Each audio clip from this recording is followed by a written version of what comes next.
we go. So yeah, why don't we just start going around so she can get a sense of who's in the room. And then as you're introducing yourself, also um uh share if you have any announcements. And I can go first because I do actually have an announcement for Clean. Um, I am Gina Fiorelli Duranlo. I am calling in from Vermont, actually. I work remotely from Vermont. And I'm the Clean Program Coordinator. And one announcement I have is that we are hosting a webinar on the 25th next week, kind of in conjunction with Earth Day, Earth Week, about embodying fun in your climate activities in the classroom. And this is the first time we're doing this webinar. Um, and it's, I think, going to be pretty interesting and active and engaging. So I'm pretty excited about it. I'll put the link in the chat, but if you could help share with any educators that you know, that would be very much appreciated. Yeah, does anyone else want to go next?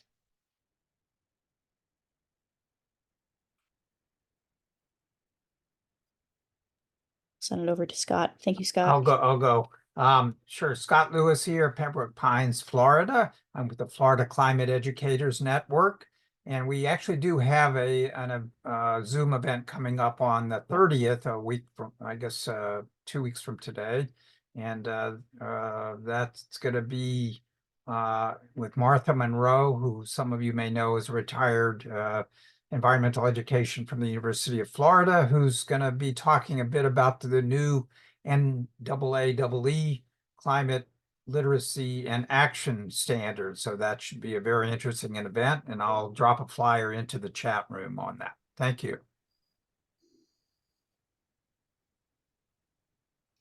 So let's keep it going. Jim Callahan, Carrie, definitely don't want to step on you ever. And Megan, and now we have Melissa, I think this is right. So Jim Callahan, Mobile Climate Science Labs, climatechangeeducation.org.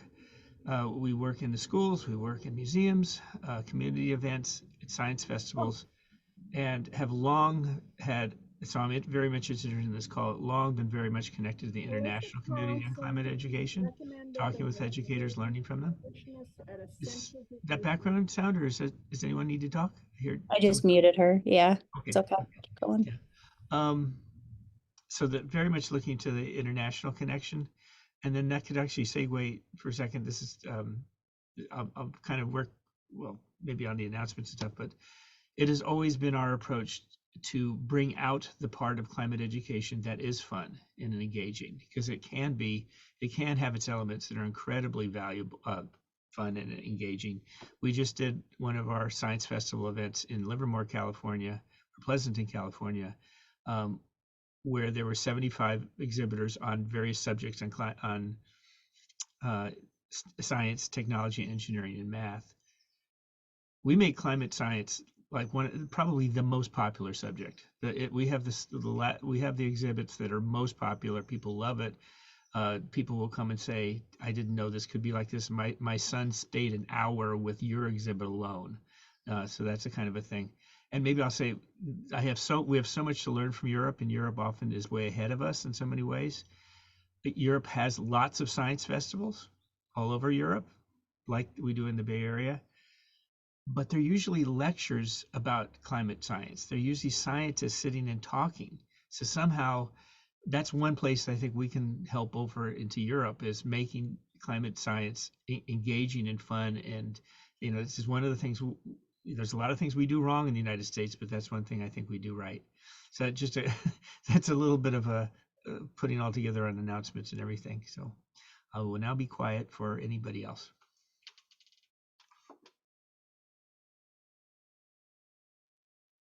I can go next. My name is Carrie Herndon, and I've been working in some capacity with climate literacy since about 2012 or 2013. I was most recently with the National Center for Science Education, but now I'm in between jobs. I actually really enjoy these clean meetings, which is why I am continuing to come and see every familiar face there is here. And I don't have any announcements. I'm just really happy to be here.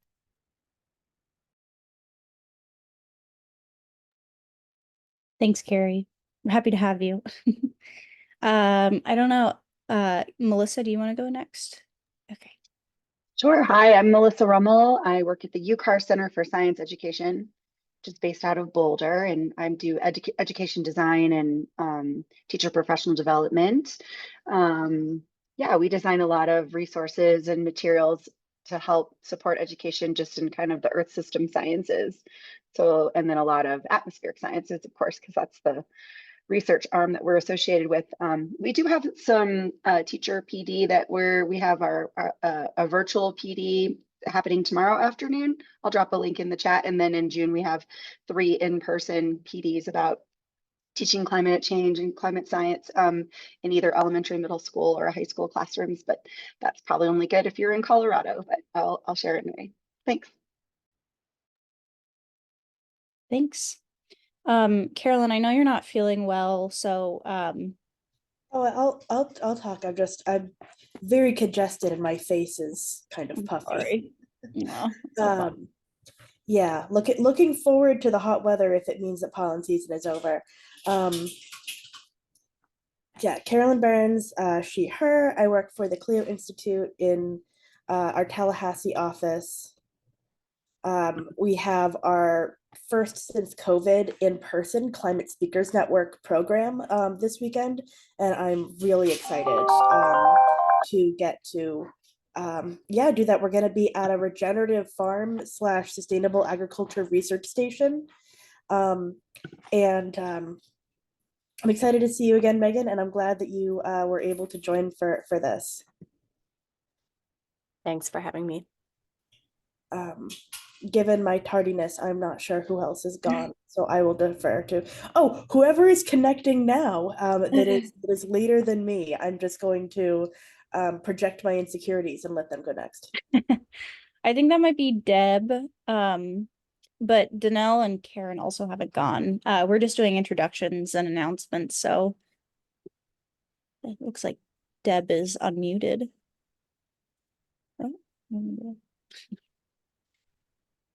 I can go real quick. I'm Danelle Hogan, Water Center for Systems Thinking, focused on systems thinking, not water. We're named after our founders, Jim and Faith Waters, which is great, but wildly confusing, especially because I'm in the desert in Tucson. And I don't really have any announcements, but I'm happy to be here. Thank you. Deb? Oh, thank you so much, Gina. I have an interest in the environment. I've written about it, and I'm really excited to see how Clean works with Fresk and how you each evaluate each other. So happy to be here. Thank you. Thanks, Deb. Karen, are you able to unmute?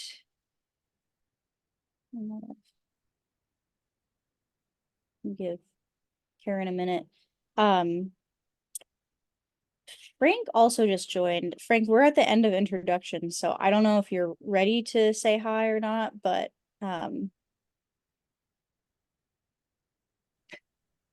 I can do that. okay. Hello, I'm outside. Just figured I'd join you guys finally. So nice to be with you. Frank Napold with NOAA's Climate Program Office and a lot of other roles. So that's probably it for now. Great. Thank you. I'm not sure if Karen is able to unmute, but I think everyone else went. Anne also just joined. We're doing introductions. I don't know if you'd like to share, Anne.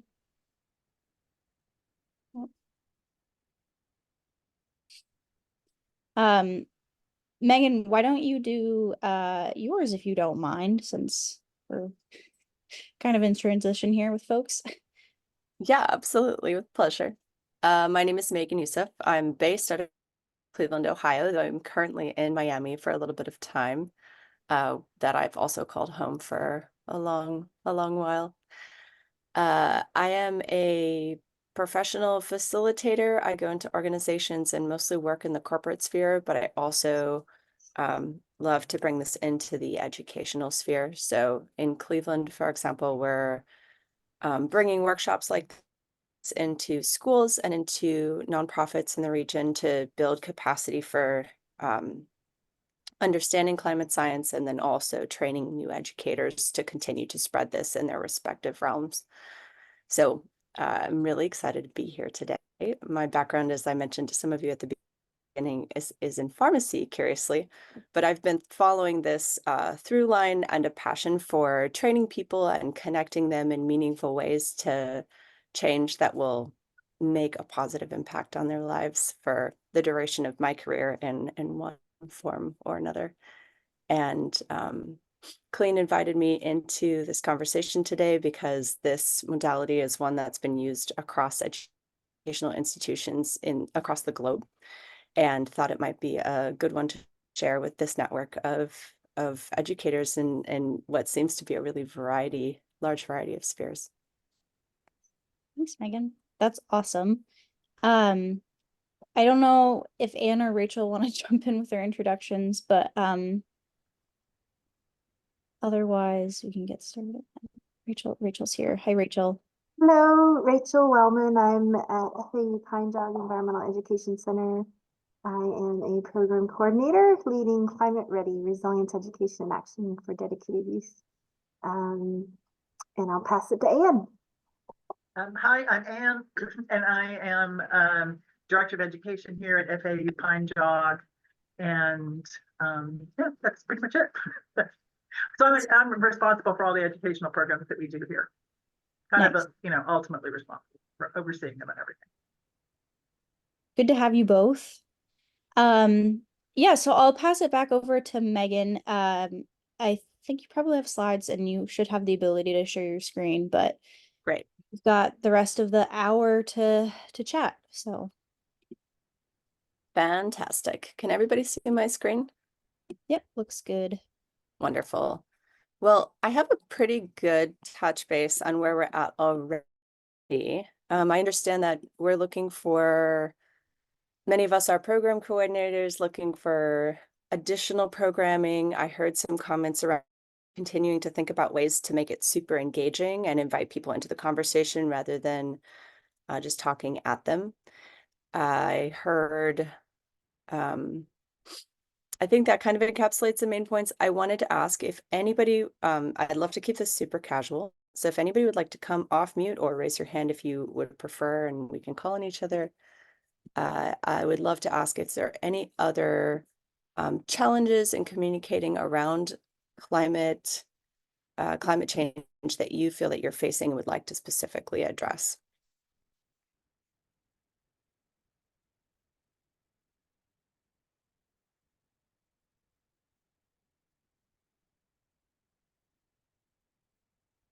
Great. It sounds like we have captured everything. I can tell you we're going to hit on those points today. If you think of anything else and want to surface that as we're going, feel free to interrupt me as I'm chatting. And I see one comment in the chat thread, which is getting people who aren't as interested in science to pay attention. Yeah, that's a huge challenge. And we see that especially in the corporate sphere where people are forced to do workshops to engage with their organization. So we'll talk a little bit about that. The second thing is there anything specific, before I say that, Frank, what would you like to add? So I think one of the things that's showing up in some new Yale work, I think it's coming out recently, may have been just today, was the segmentation of I think they did analysis on what all the different 6 Americas want to, if they could ask an expert, what questions would they ask? And one of the things that jumped out resoundingly was the alarmed and concerned really want to know more about solutions, not about evidence and impacts and scientific certainty, but really about solutions. And I see that over and over again as an area where we struggle to be specific to the same level of specificity that we are on the impacts and the science. Does that align here? So this work is meant to sit at the beginning. That's a great question. It is meant to sit at the beginning of the conversation. A lot of the people that we are going in to talk to are in organizations or in communities where they want to do something, but they don't necessarily know where to start. And they are asking very distinctly for specific solutions. But what this allows you to do is to get, and you'll see, we'll actually do a demo later, get a high level understanding of how everything is connected understand how the disparate things that you might not be thinking about are tying into the conversation, like impacted agricultural yields or the storms that you're seeing in your communities that are shifting from what they used to be. And be able to understand that they have to do something about those and can build a language to speak to that for the people that they want to encourage to make change, or within their organizations can see what they specifically touch. Because the idea is, and I think, Frank, you probably are challenged with this all the time, each sphere that you walk into has a totally different set of opportunities. Each person you talk to has a totally different set of motivations, and a totally different set of passions. So one person's set of solutions is going to look different from another person's, even within the same organization. And in between spheres, they differ vastly. Although there are many resources out there talking about all kinds of different levels of solutions that I'm happy to share with you, that perhaps maybe you've already seen. Anything else?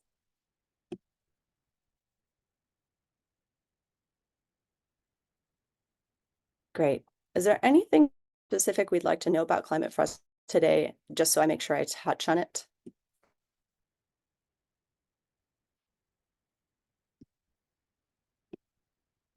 Yes, so Megan, you'll see in the chat, I put a line of question. You know, I Thanks. don't want to ask too much until I know more about Fresk. I've studied the website, but that's going to be a line of questioning that I think is very important to our whole community. Some of us work on reaching as many people as possible, the many schools, the public, even if it means talking at a much lower level. And there are others of us that believe that it's, you know, put more focus on, we need leaders. We need to make sure that the people who are taking action and moving things aren't pushed aside, because what's important is reaching the average person. Yes, 100%.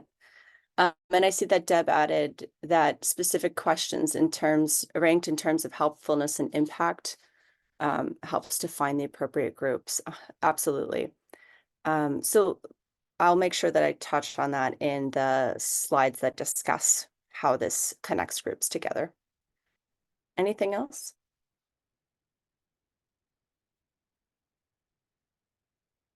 Wonderful. Let's jump in.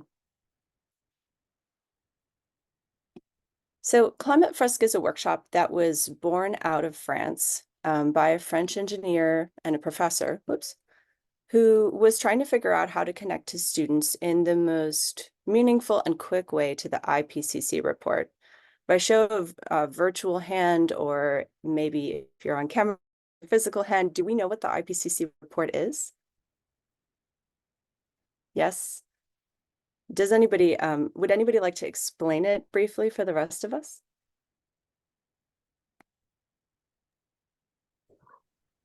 Maybe I'm happy to do it. IPCC is the Intergovernmental Panel on Climate Change. NOAA is a contributor to it, and as are multiple governments. It's required under the United Nations Framework Convention on Climate Change treaty, and it's what does the scientific assessment of the state of knowledge for the world. It's used in the Conference of Parties negotiation process, and is updated every, I think, 7 years. We're actually working on the next process that would be the 7th assessment. We just completed the 6th assessment in 23. And, you know, it's an authoritative, very scientific, useful document, very hard to use for non-scientists. Yep. So did I give a good enough sense of it? Frank, I love having an expert in the room, especially one who's contributing to it. Thank you. Deb, did you want to add anything? Actually, I had a question. That was part of the reason I joined the meeting, and Frank may have a better answer for this. I wanted to get a take. Some scientific panels are more authoritative than others. The US RDA has a very interesting history of helpfulness, and so even though it's good to have a standard, and Frank's working on it, so it's, you know, there's a certain amount of reliability. I kind of wanted to get this group's take on how, on the IPCC, is supposed to be relevance, accuracy, improvements, that sort of thing, if that's appropriate. Sure. That's totally appropriate. Thank you for asking. Frank, did you want to add? Yeah, just one quick thing. I mean, it's both a scientific and a government process. That's really important to note because this is negotiated language with the scientific community and the governments of 197 countries. So it's a very careful, methodical, and that's why a lot of the writing is so torturous to read and use because it's incredibly, committee writing, and I'm being kind, and this is recorded. So, but I mean, but it is incredibly authoritative. There are issues. I'll just give you an example. Sea level rise projections don't account for all the things that cause the sea level to rise. And these are known problems. Why they are the way they are is beyond me. But, there are discrepancies, but they're more process than nefarious, as far as I understand. I don't know if that helps.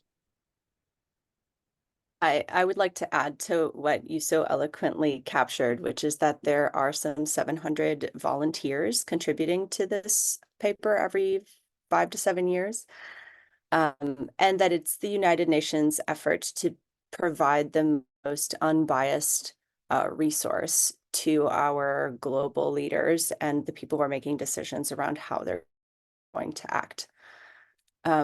It also, one other note is that they aren't responsible for creating new content, but instead summing up the publications that are out there. So the latest IPCC accommodates some 55,000 publications that have been aggregated from scientists across the globe. So the scientist, Cedric Ringenbach, who put this together, he was looking to connect his students to this conversation in a way that felt really meaningful.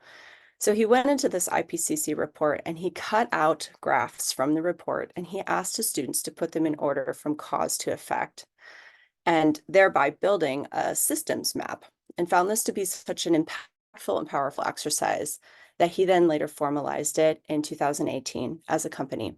And to date, this product has touched over 1.5 million people. It's been chosen as a gold standard to engage governments, to engage organizations.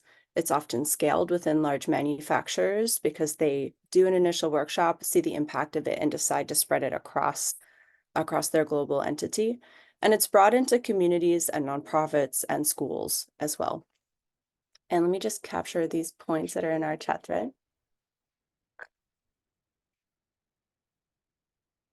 I love the point that James is making about that the people in the IPCC are not necessarily good at communicating with the public. And what's so beautiful about this Climate Fresk tool that we're about to dive into is that it's not about them needing to read through the IPCC report or anybody needing to communicate with them, but instead it is a presentation of the science that people can then have conversations about. They can read a really summarized concept and then discuss it together. And then Frank also noted that in the latest update, the AR6, there is a note on the importance of climate literacy. And yes, I am also thrilled to see it there and to see it hitting our SEC requirements. In the States, we're slowly building the urgency to engage with this literacy that has been, that has a strong foundation of acceptance already in Europe and has been a little bit slow to adopt here. So what makes this workshop so powerful? Climate Fresk is meant to approach a person in a holistic sense. And we say that we use a head, heart, hands methodology that addresses people as their whole selves in order to help them move through what we consider a transformational journey towards change. Because if we just teach you the science, that's not necessarily going to leave you in a place where you're ready to take action.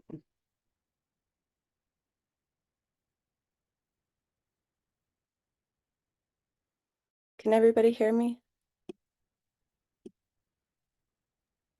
Yep. Yes, sorry, Yeah. I'm seeing myself freeze. I just want to make sure. Thank you. Thanks for the thumbs up. So we start with the head and the systems mapping part of the exercise, where participants come together to put the cards in order from cause to effect, as I was mentioning. I think it was Frank who was asking earlier that or it was somebody who mentioned the importance of how we assess who the audience is and how we bring in the broader group into the conversation. What's so beautiful about this is that no matter where you're at in the conversation, you can have a conversation with another peer in the group, whether all of you are at a very entry level to climate science or whether one person is an expert and the others are novices. It doesn't really matter, because as you're laying cards down on the board, the point is that you're leveraging what is called collective intelligence to put the solution together. And in doing so, you're not necessarily having conversations at a profound depth, unless there's a scientist in the group who would like to add their 2 cents or their passion into the conversation. But most of the cards have relatable points even to people who have never talked about climate science before, because they're things like hurricanes and terrestrial biodiversity being compromised and things that they're seeing in their communities as they put them down on the board, or topical science concepts that we learned in 6th grade and just haven't talked about for so many years, that the facilitator can lean in more heavily with to explain. That sounds great, Scott. So after the group puts together this map through this first section, there's an emotional processing piece where we move to the heart. Because I think, as many of you probably seen, if you're not facing your community who hasn't yet had this conversation, you're probably facing community who's totally overwhelmed, realizing how profound this issue is going to be in the future. And so there's this processing piece after you learn the science and you've just been slammed with a bunch of heavy realizations of where our globe is headed, for people to process in a group sense so that they're not stuck in a belief curve of feeling totally overwhelmed when they walk out of the workshop. And then the final piece is a brainstorm that can be tailored to the group that you're having a conversation with. My goals when I go into the community setting or a school setting are to make individuals feel empowered and aware of how their individual actions can contribute to social change, to help them connect to things that they feel passionate about, identify some of those things, and have conversations about how those can scale. James asked the question of how is the content of the cards designed to evolve, specifically in examples of what card players can do to take action, and how do the cards provide examples of what peers are already doing? Climate Fresk is not meant to give you solutions. This comes at the beginning of the conversation when a community wants to start to take action or an organization wants to start to get people engaged around climate science. And I think this is a good transition to this next section, which explains a little bit more about what it does well. This helps people to understand the problem, because the idea is that if people feel that there's a set of solutions out there that they have to ascribe to, then they're going to look at those sets of solutions and they're going to try to fit themselves directly into them, rather than taking a moment to think creatively and start at the beginning, assess the problem, and see how they might fit into the problem. Beyond that, there are pieces that fit on the back end that address solutions, but the cards only look at the science. The cards show the problem. They bring people around the table to discuss the problem and intimately understand the connections of the problem, but not to understand the solutions. They are generating the solutions themselves. So they walk out of the workshop feeling like, I get the problem, I feel okay about engaging with it, and I have one tiny thing that I can do to plug in because I've had conversations at my tables about how I might do that in a community capacity or in an organizational capacity. What it also does really well is it builds community. In organizations, we like to say that within groups, especially within groups where people are coming to the table not super engaged with climate science, it helps to build empathy across the group and awareness and urgency, and helps people to see this is a problem. This is affecting me directly. This is affecting my peers, and I have a chance to build an awareness for what my peers think about this. And then at the end, figure out why might they take action. Like if there's somebody who still doesn't want to engage with climate change in an organizational capacity, they might have a very different set of motivations. It might be focused on risk management or on ensuring an organization is profitable. at the community level, people are not necessarily concerned about climate change. They're concerned about the health of their families and their thrivability. And we need to help them build narratives to engage with that and to put that at the heart of their why. And then finally, it's fun. It's an opportunity for people to come together. It's way less me talking, way more everybody else having conversations, and you facilitating a space where that feels safe and that feels engaging. Any other questions? Thank you for all the questions in the chat thread.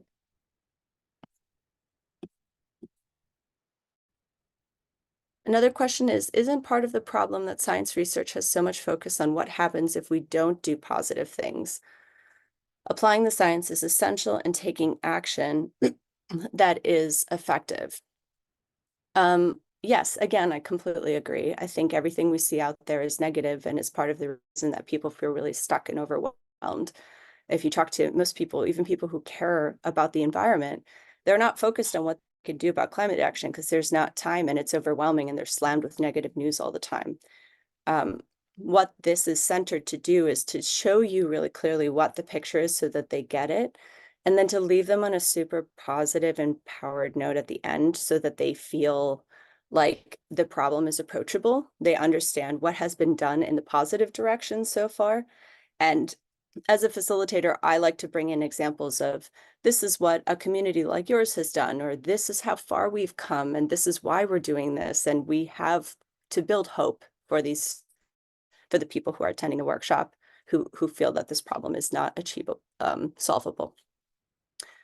And then one more question is, will we show a sample fact card and participant response? So we'll actually do a demo if you would like to do one in just a minute.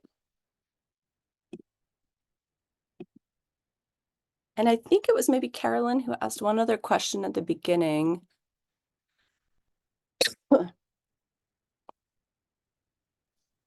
How to engage. Go ahead. Sorry. I was saying that, I mean, admittedly, we tend to work with teachers, but we'll get teachers who aren't, who aren't in the science fields or, humanities type teachers that will sort of see climate or environment and just kind of tune out. Yeah.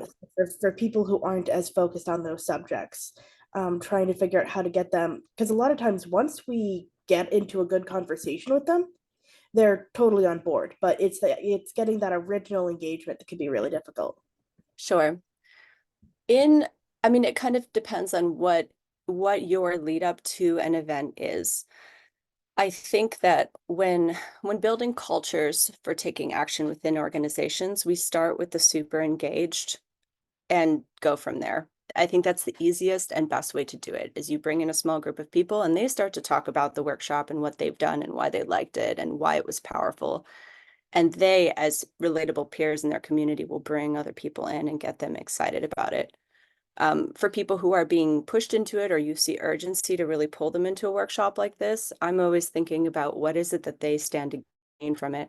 Like, where is their positioning? Why should they care? Why should an art instructor or a history instructor be able to connect these things together? And I think that's about engaging the leadership to try to help connect the dots across the organization. At least what I've seen work really well when you're trying to engage people who aren't necessarily ready to walk right in the door. Does that answer your question? Yeah, thank you. Carrie says, I'm considering how this would be shared with the average adult in America. And although I'm not an expert in adult education, I wonder how easy it is to understand the graphs from the IPCC. What scaffolds do we have in place for people who do not have experience with interpreting graphs?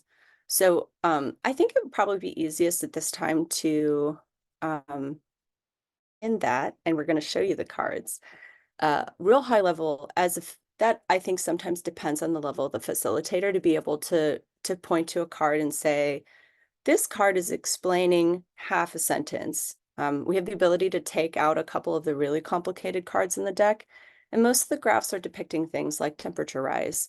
And then there's lots of pictures too. There's like sea level melting and a picture of sea ice and terrestrial biodiversity and a picture of a bee, and those concepts are much more straightforward.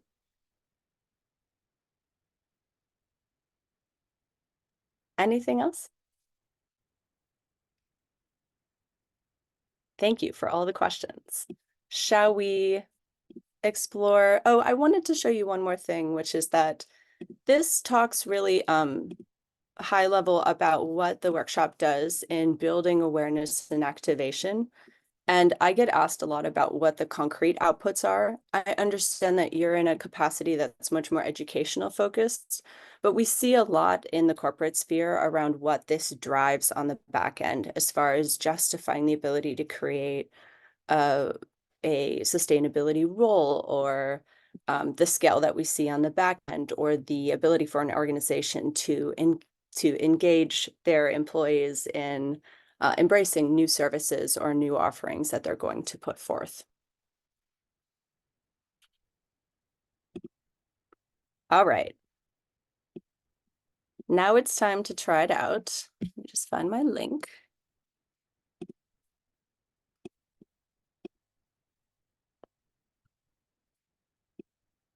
So I'm bringing us into Mural, which is an online interactive board. This can also be played online. I think it's really powerful in person because you're able to feel people's energy. But I also see that it works quite effectively online, and we use Mural to do that. So in front of you, you're seeing the first set of 5 sets of cards of the card mapping section. And we usually have these on the board and we assign them to people's names. But in our case, I'm going to keep it a little easier, and we're just going to look at them and you're going to tell me where to move them around on the board. So let me hide this. You have a little more space. And can everybody mostly see these? I can zoom in on some of these, but this starts to give you an idea of what level of data you're looking at when you look at this. And if you want to unmute yourselves, we're going to play the first round for anybody who would like to engage. So the rules for each round are that you're putting them in order from cause to effect. So somebody might propose that one of these cards comes first and then something comes next. It may or may not be linear. And the goal is to have a conversation. So as you're thinking about it, I encourage you to dialogue what you're thinking about. Any questions before we jump into this first round? Great. If you'd like to play, I'd invite you to unmute yourselves. Megan, quick question. Is it possible to share the link with us? Because some of the text on the graphs is very hard to see. Yes, I can. I can also zoom into the cards if you would like me to zoom into a specific card for you. It just can take a little bit of time to get into it. So hold on. Let me find our chat.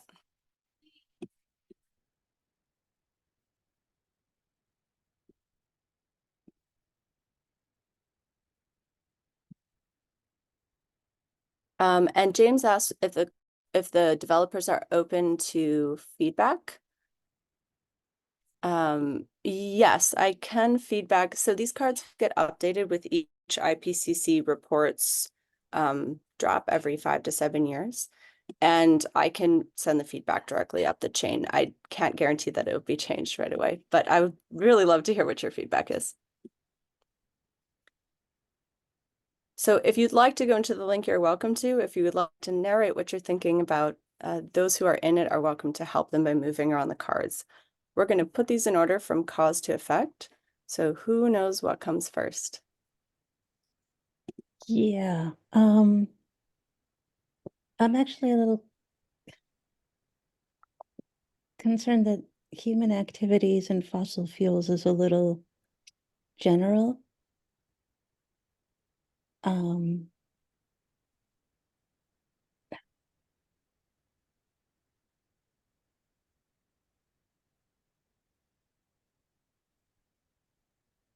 It's a little general. Yeah. So one thing I was wondering, and which I appreciate from Clean so much, is specific activities that you wouldn't think have an impact So fossil fuels, about half is energy, half is plastic manufacturing. And then, the effects, causes and effects are there. I mean, do you want me to, shall I just, for the purpose of your game, do you want me to just say numbers? Like, Danielle thinks human activities come first. yeah. And Rachel provided a list that she thinks might be correct. And Deb, if you want to move the cards around, or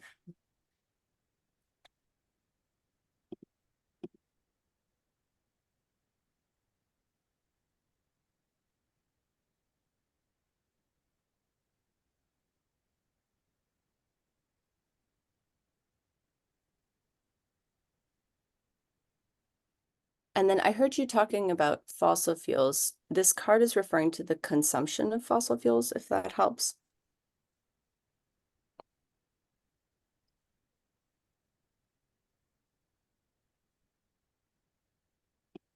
What does everybody think? I'm thinking human activities first. It seems like most of us are thinking that. I'm gonna type my answer out in the chat too here. I think human activities is the category under which we would find fossil fuels and CO2 emissions. Would somebody in the mural like to do the honors of putting activities somewhere near the beginning and putting CO2 and fossil fuels near it, if everybody else agrees? I can move it. Does anybody have anything to add?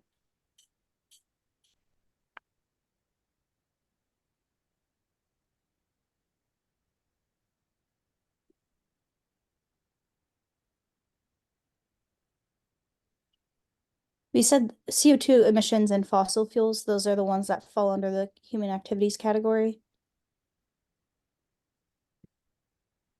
Or did I mix But that up? CO2 emissions are what's causing additional greenhouse effect. So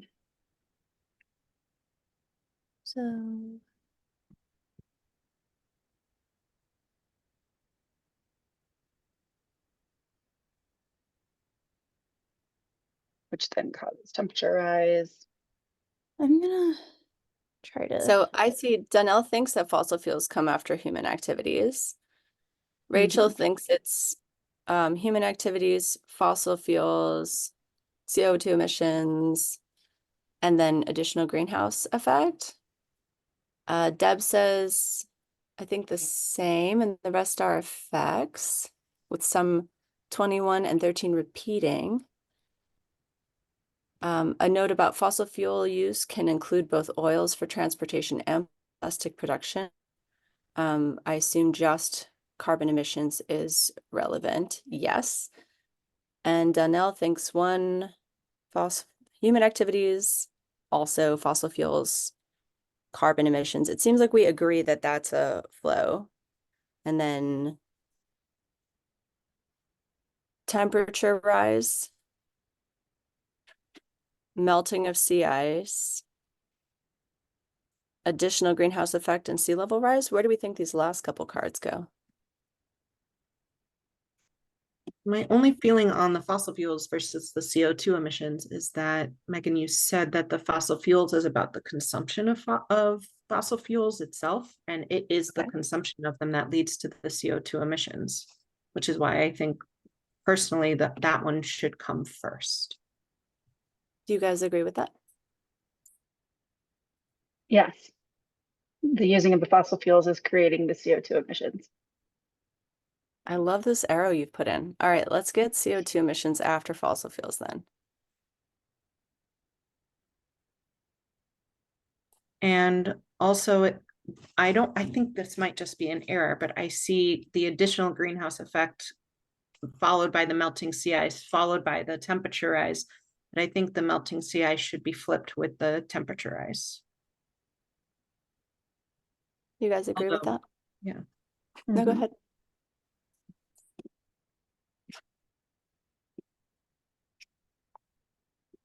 All right. Do we feel good about this?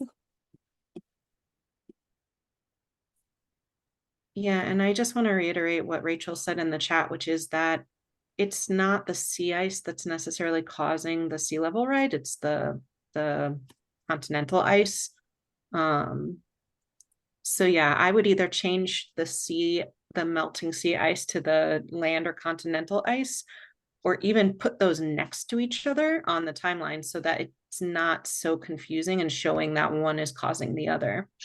Like put one directly underneath the other so they're happening at the same time. If that makes sense.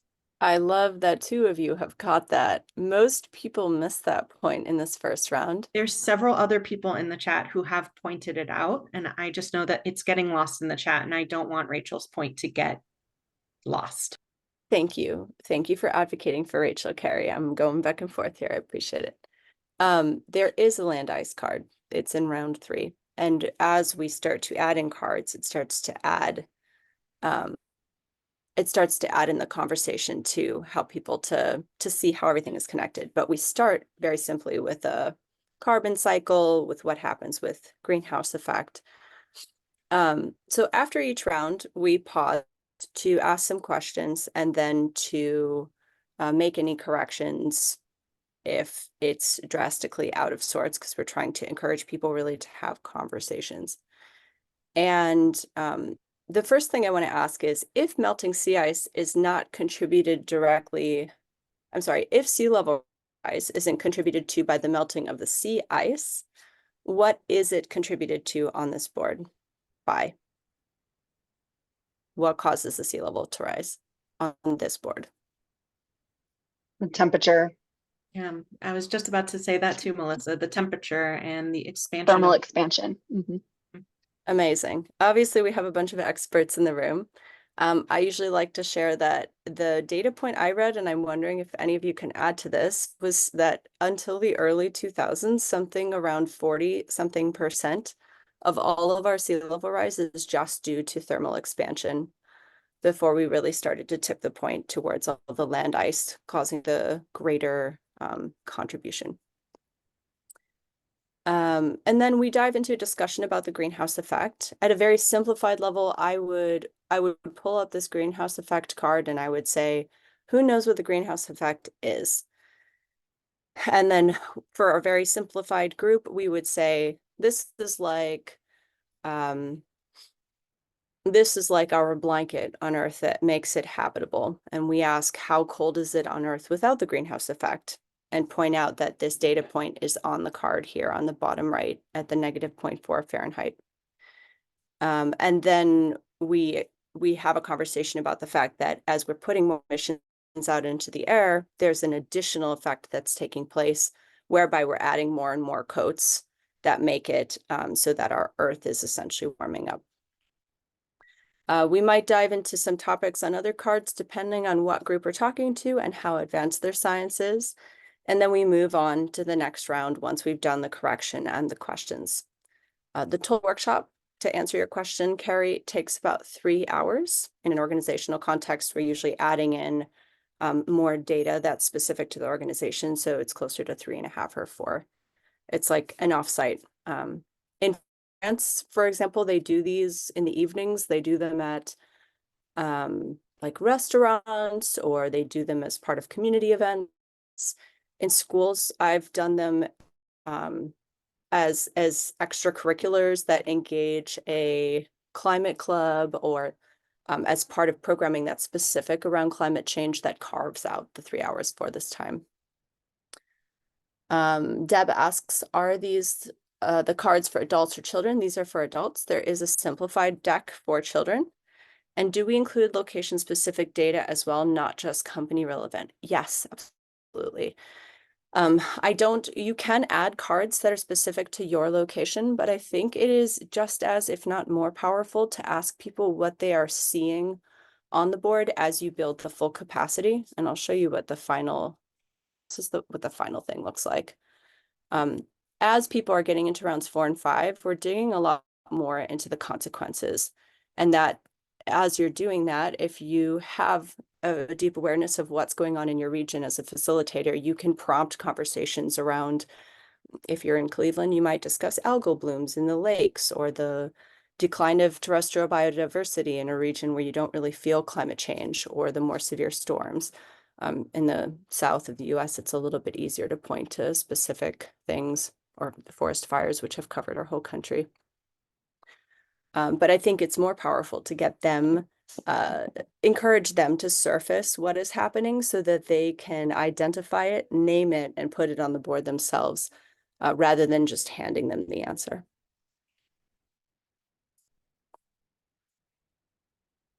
What other questions do you have?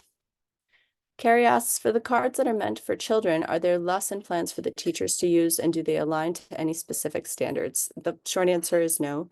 This is a French product that you can use in an educational capacity for free if you decide to get trained as a facilitator, which has a low cost that you can access through the platform, or I can offer you my training links, which I can switch over to at this time. If you would like to join a full event, there are live events going on across the states, and that can be accessed through the climatefresk.org link that has a QR code here on the left. And we'll, I think, include this deck afterwards through Clean's materials. On the right, I'm doing an upcoming event if that particular date works for you online in a remote capacity. And I also lead several other workshops that look at specific dives into other topics, like the impact of textiles, the impact of the digital sector. And I invite you to follow the organization if you would like to.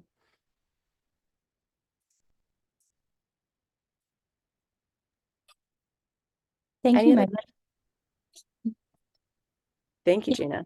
We've got about 5 more minutes, so just a touch of time for discussion.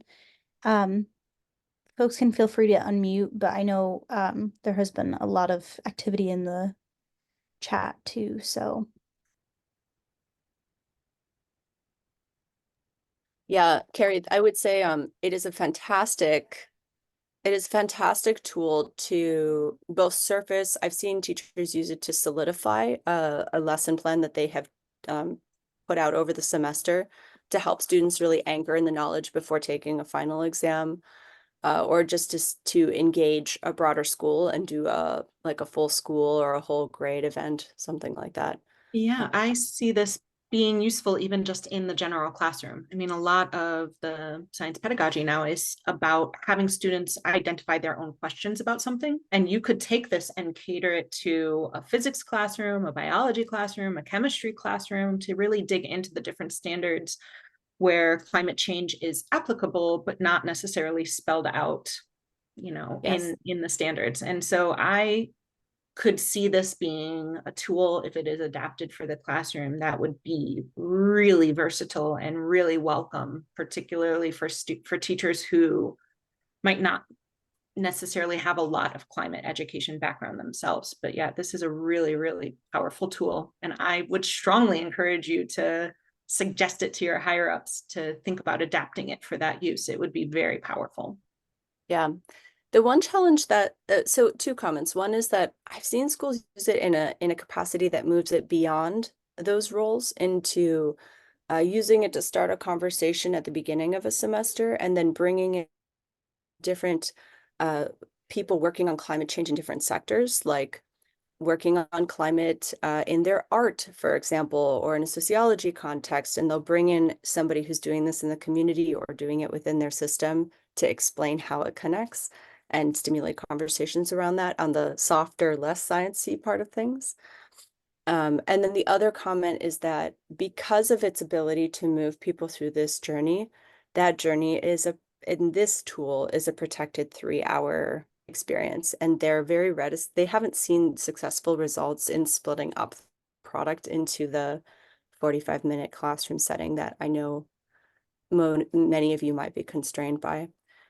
There are other tools out there that are more presenter to consumer. There's one called the Climate Pitch, which just gives an overview, and it's somewhat interactive, but it's not at the level of this. Put the cards in people's hands and have them like engage for 3 hours around it.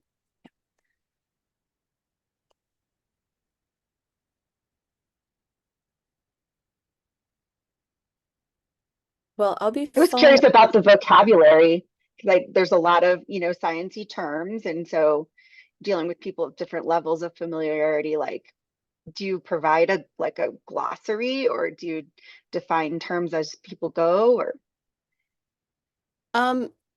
So we've had some, I've been challenged with this, especially in Cleveland, where our literacy is around a third grade level and is super low. What I see, even when you're bringing it into a context where people don't have the ability to really engage with the cards almost at all, is that as the facilitator, you're just leaning in way more heavily. Like, you can use the simplified cards, but if there's jargon on that card that feels inaccessible, you're pausing to give a very simplified overview of things are warming. This is talking about pollution that you see outside, rather than discussing aerosols and discussing the mechanism of combustion. And then James added on the analogy he was mentioning. Thank you. Any other questions in the meantime? I know we're just hitting time. I think this has been great, and I know it's hard to present and juggle the the chat at the same time, but I do appreciate everyone being really engaged. I've heard a lot about Climate Fresk, but have never gotten an actual presentation, so it's great to hear specifically what the program is about. And thank you, Megan, for being here, and Carolyn for introducing her, and everyone else for your engagement. And I think we can stop the recording, and I'll have it posted on the website as well in a week or two here, so you can access that. But thank you, everyone, for joining. Thank you for the invite. Thanks, everybody, for your engagement. Thanks, Megan. And oh no, I was just going to answer James, if I see you're still in the room. I couldn't agree more that we don't give our students enough credit, and that they're thinking at a much higher level. My goal through this workshop is generally to help people connect to the broader understanding of taking away that climate change is happening. It's happening here. It has something to do with carbon emissions. And at the end of the day, we need to slash those emissions in order to get to a place where our very extractive global north is in a much less extractive place, and our communities are shifted towards being more thoughtful. What I've been challenged with on the back end is that if people, I understand that I might not even explain the science 100% of the time, but my focus is on making sure that people feel motivated to act. And what I've read in the scientific articles out there that explore what moves people to action is that it is those protected spaces to learn people's stories that really encourage action, almost more so than knowing the exact mechanism. But I would love to continue to clarify my conversation and make sure people fully understand it, or encourage the association to clarify the cards. And would welcome any of your comments on that. Megan, maybe you can share your email in the chat. Yes, absolutely. And then folks can follow up. And You also follow ahead. up by email in some capacity. I can put it on the slide deck as well, if that's helpful.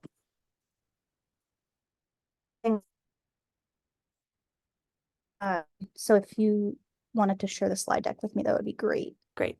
Okay. Thanks so much for having me. It was very nice meeting you all. Thank you. Bye, everyone.